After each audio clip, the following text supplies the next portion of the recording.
Are you curious about BiPAP and how it can help sleep apnea and ventilation?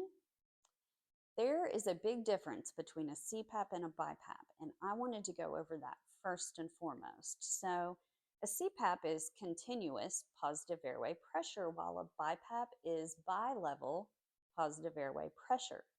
So, a CPAP works great for obstructive sleep apnea as well as pulmonary edema. BiPAP is a little bit different because it has two pressures instead of one.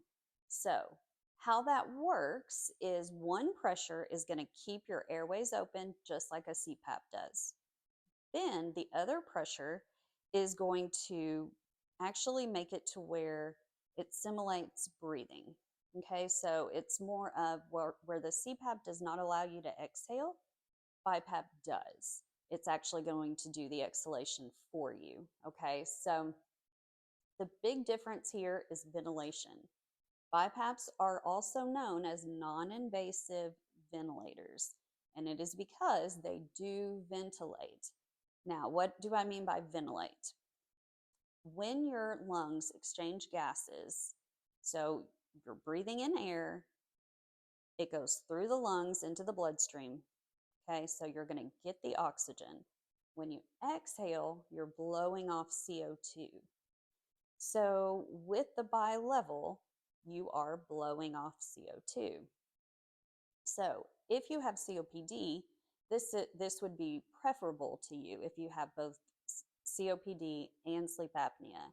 And that's because you don't want that CO2 to build up in your bloodstream.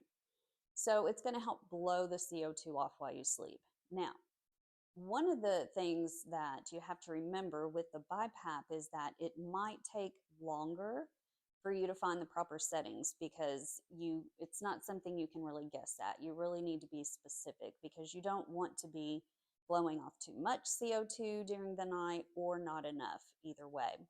Now, if you come into the hospital, a BiPAP is also used as a prevention from you going on a ventilator. So it's used a lot in ERs, ICUs as well, to kind of prevent people from going on the ventilator. Um, it's just important that you know the difference between the CPAP and the BiPAP. And that's mainly because while they do treat the same things, pretty much, they're also different in the way, like I said, the BiPAP is going to be an actual non-invasive ventilator. So there's just a little bit more to it, but both of them work really well for sleep apnea. And then, like I said, if you happen to have COPD, some sort of muscular disorder, obstructive hypoventilation syndrome, BiPAP is awesome for that, as well as chronic respiratory failure. So, more and more things are just leaning more towards the BiPAP these days, and that's great. But if you do happen to just have a CPAP and your problem is obstructive sleep apnea, then you're all good because that still works perfect for that. If you're curious about the BiPAP and you have more questions, I encourage you to talk to your healthcare provider and make sure that you get all the information that you need.